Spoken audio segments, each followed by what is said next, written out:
They actually lifted it so that they could use the underneath side. As I recall, you had a bit of a downstairs anyway. We did. Maybe, Yeah. They lifted it further, and I think they must have excavated further underneath.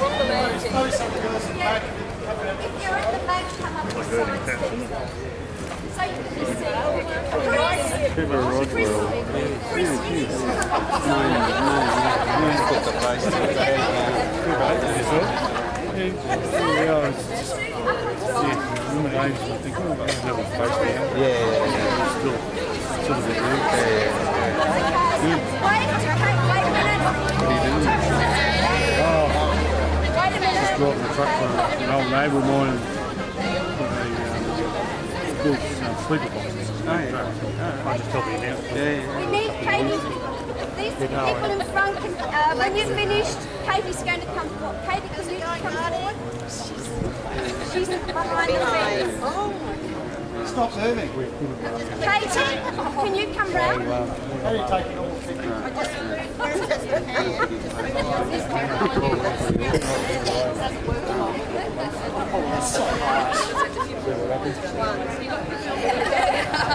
I've lost count.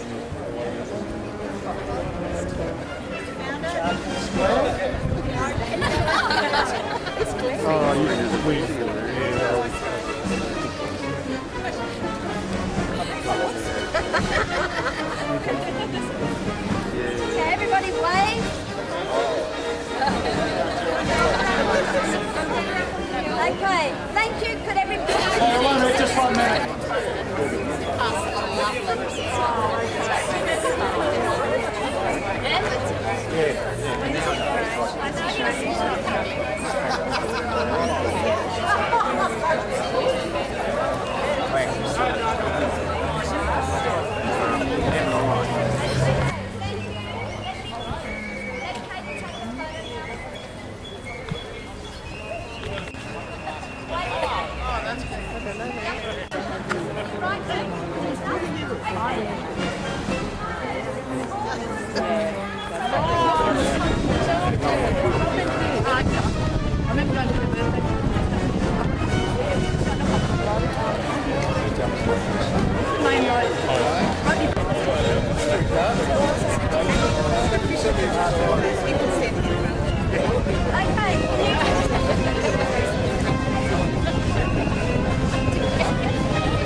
It's fantastic to see you all here. It's made the job of the committee really rewarding, and I've wondered what it is about it that makes us all here.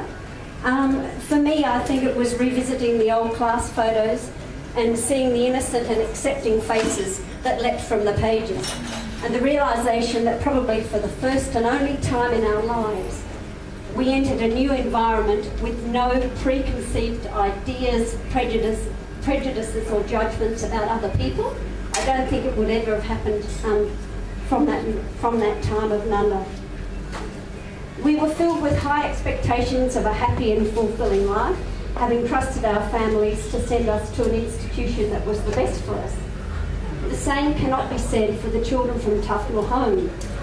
We didn't notice that for them there was no cloudland, swim club, tuck shop or birthday parties at our homes. And whilst we were not discouraged from playing with them, at least in my experience, though I've heard stories to the contrary, we were not encouraged to include them. And so given that for whatever reason they were already separated from their families, they were then, for the most part, but not all, excluded from our friendship circles. It was not our fault, but that of that generation, which was unenlightened about the importance and fairness of inclusiveness, which is fortunately more prevalent today. And so I would sincerely like to say to the Tufnell Home kids, I'm sorry, and I hope you might join me in that thought.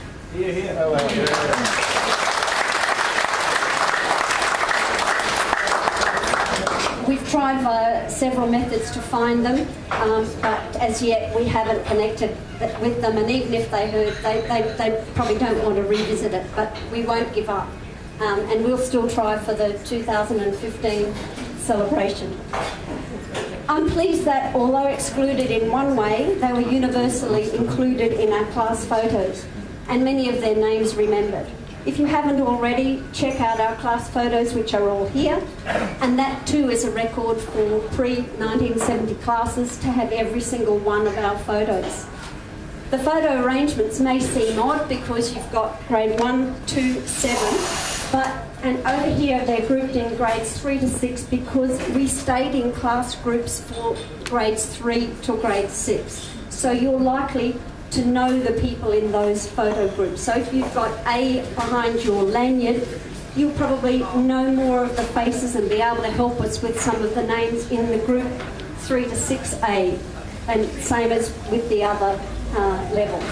So have a look, see if you can add any names. That would be really useful.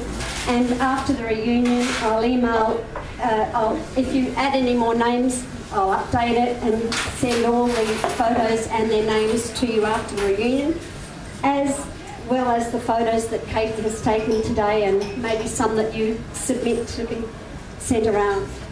So a little later on you'll receive the reunion book, and I express my gratitude to Don for the excellence of the book as well as his enduring daily interest and input into this reunion.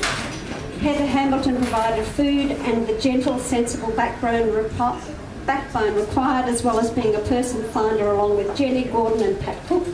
Pat stepped in at a last minute publishing crisis. The team admirably surfed the tides of emails that flurried amongst us and made meetings a pleasure.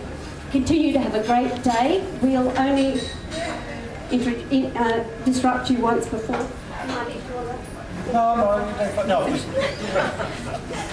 Well, I think all we're just saying is that at 1 o'clock we're going to be Skyping with Virginia Richards, who couldn't come today. She lives in Hong Kong, but she's keen to speak to people who remember her especially she was in Group A, so that group there, she would really love to, she's been writing lots of emails and she's got the most amazing memory of our time at Nundah, and she would love to speak to you. So I will put my laptop with the Skype on the table A over there. I think that will be the best place, 3 to 6A there. Yes, absolutely. Yeah, thanks, Don. Hey, Heather's just asked that as you move around the tables, can you check the photographs and the names underneath? And if it's blank and you know who it is, please feel free to write in underneath. Or similarly, feel free to correct any if something's not quite right. Now, with regards to memory, just to help, some of us, our grade 7 teachers were Mr. McQuaid, Mr. Huth, Mr. Norris, Mr. Nugent, and Mr. Henley. And again, just to help, just some of my recollections of grade 7 was the.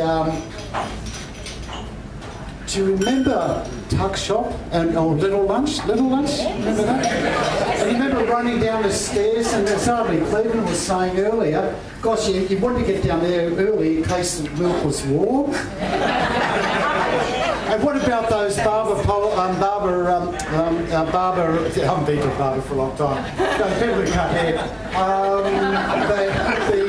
The pink and the chocolate straws. I know, Leah, I know. And you suck them up and you get strawberry or chocolate milkshake.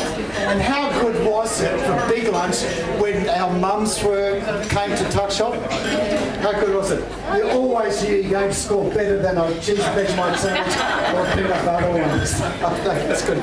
Just some of the memories, and of course Don was talking about one of the guys who came up with a really neat idea of ducking some girls' ponytails into the inkwells. Who was an inkwell monitor? Someone? Yeah, Jenny was great. And one of the scary things that the guys will appreciate, this not all this look like Cam McLeod or Trevor Rodwell, was the dance. Helen touched on it with Cloudland, and remember going down and learning the dances, and we'd have all the boys on one side, the girls on the other side. And it used to strike fear when one of the teachers would say, "Pick your partner for the pride of Erin." And the boys would think, honestly, fair dinkum, that space from there to there was about 10 miles across. But from the girls' point of view, depending on who was coming towards them, they were hoping it was 20 miles. Okay,